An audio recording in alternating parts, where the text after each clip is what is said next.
Today I'm visiting Frampton Marsh RSPB in Lincolnshire. It's a reserve I've never birded at before. I did twitch a bird here in 2021, a Pacific golden plover, but unfortunately on the day I never had enough time to actually explore the rest of the reserve. My wife and I are currently on holiday in Norfolk, but unfortunately she has to work today from the holiday let, so has booted me out for a full day's birding. So I thought I'd return to Frampton and explore the reserve and see what we can find. So I thought I'd take you along and let's see what we can find. RSPB Frampton Marsh is located in southeast Lincolnshire, 4 miles from the town of Boston on England's biggest bay, the Wash. It lies between the outfalls of the River Witham, now the Haven, and the River Welland. The reserve boasts a modern visitor centre with tea room, toilets and ample parking, and is also wheelchair friendly. And if you've forgotten your binoculars, as all of us have done at some point, you can hire a pair here too. It also has an amazing viewing area which overlooks the main reedbed lagoon, which is alive with wildfowl. The reserve consists of 172 hectares of mature salt marsh, tidal mudflats, scrapes, freshwater reed beds, wet grassland and lakes, the upper levels of which have extensive zones of sea lavender, sea aster and sea purslane. A stretch of path from the visitor centre was lined with sunflowers, now dead of course, being gorged upon by a sizable flock of goldfinch.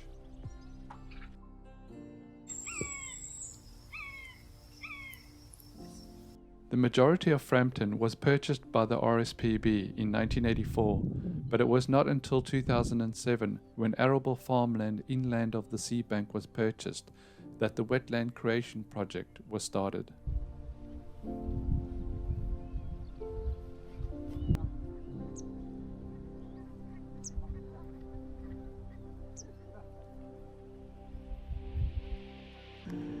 The first celebrity seen on the day was this lesser yellowlegs, which had been visiting the reserve for a few weeks already. Lesser yellowlegs are an American wader of which the UK get a couple of records every year, so would be classed as one of our more common rarities.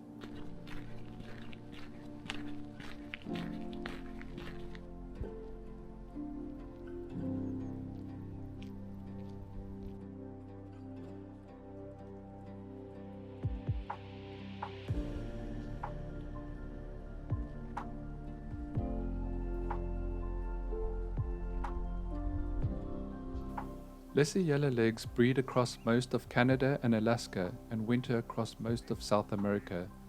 Both sexes are similar in plumage and overall size, but their most striking feature is of course those bright yellow legs.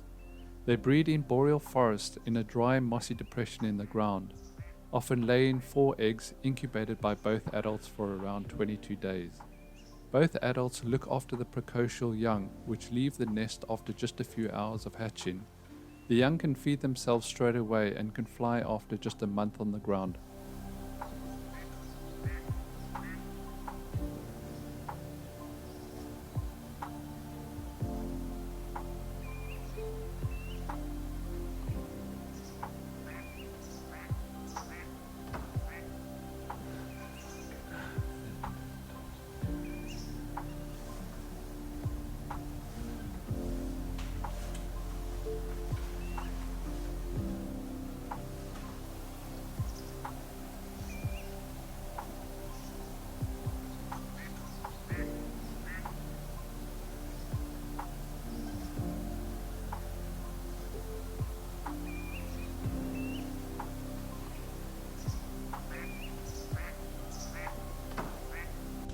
Little stints are very small waders. They breed in Arctic Europe and Asia and is a long-distance migrant moving south to Africa and southern Asia in winter.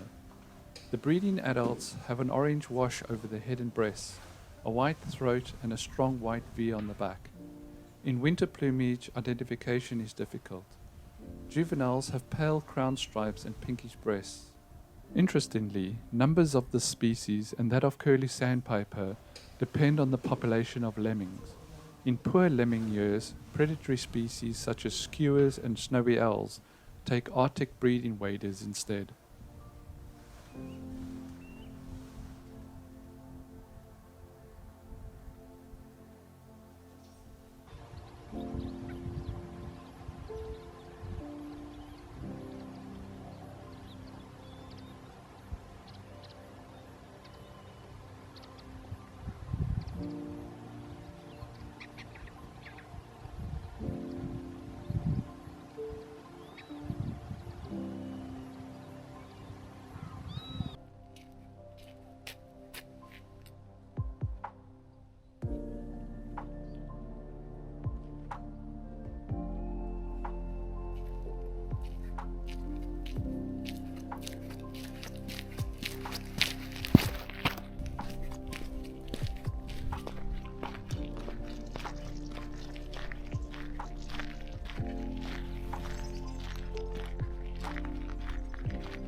From the 360 hide and all the wader action there, I moved further north to the reed bed hide overlooking the freshwater reed beds.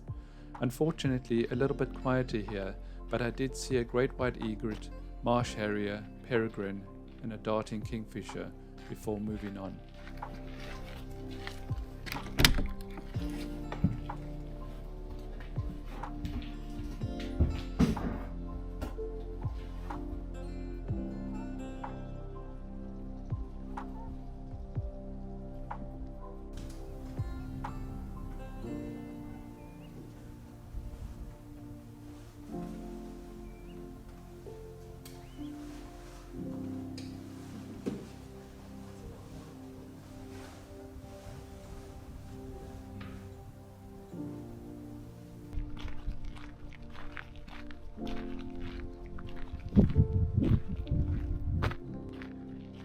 And then moving around the northern edge of the reserve and back south to the east hide, which looks westwards towards the 360 hide.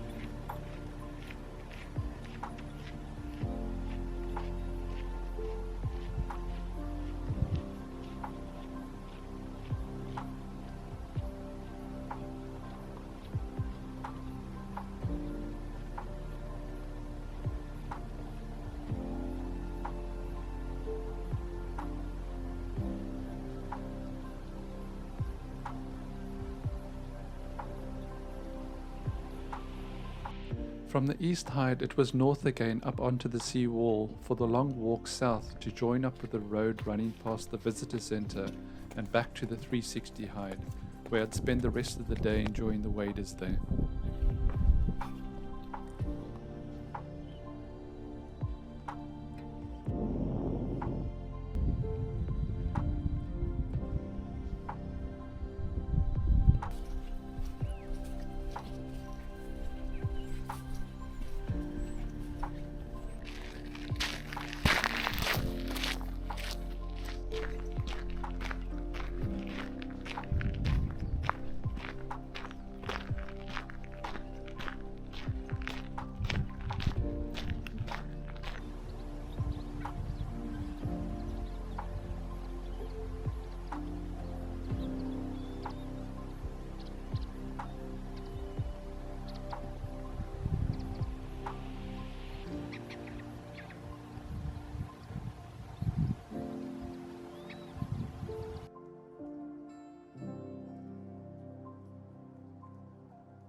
The little egret is a small white heron with black legs and yellow feet that feed on small fish and crustaceans.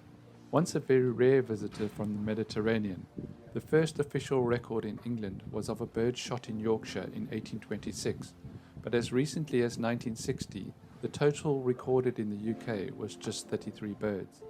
Today, however, the total British breeding population, according to the BTO, is around 11,000 nesting pairs, with that total swelling in winter when they are joined by migrants, mainly flying in from southern Europe and northern Africa. It first bred in the UK on Brownsea Island in Dorset in 1996 and has been moving northwards ever since, and are now a common sight around the coasts and wetlands of England and Wales, and are expanding their range, possibly due to increasing temperatures caused by climate change.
Great white egrets have a massive distribution across the Americas, Africa, Europe and Asia, and is a very successful large heron.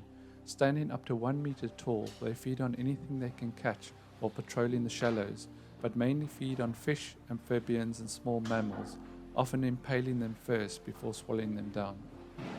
Here's a great representation of the size difference between a little egret and a great white.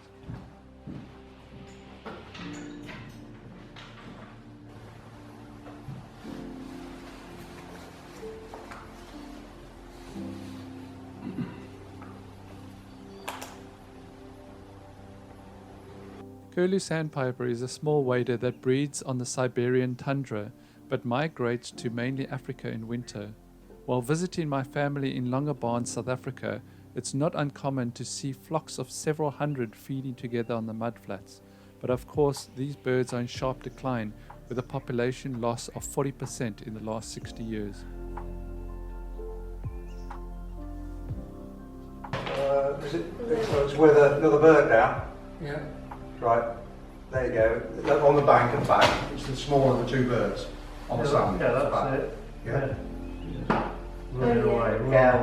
Okay. Smaller of the two birds. All right, no problem. And now for the star of the show, the semi-palmated sandpiper that kept us waiting literally all day. We presumed it had been out feeding on the wash with Dunedin during the low tide, and then forced to come in when it was pushed off by the rising tide.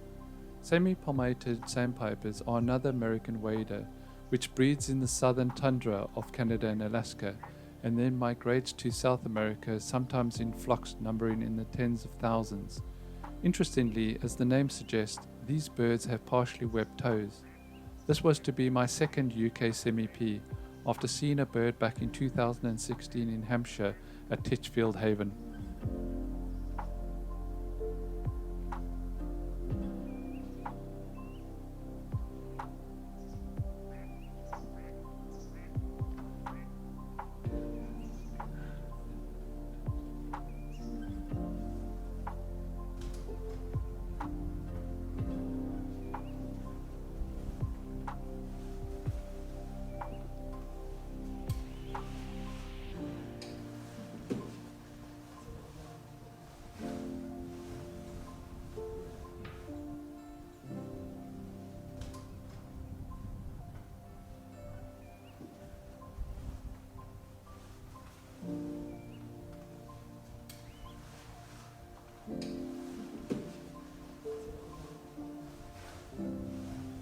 down into the two ring Yeah, plovers. yeah, it's between the two ring plovers now.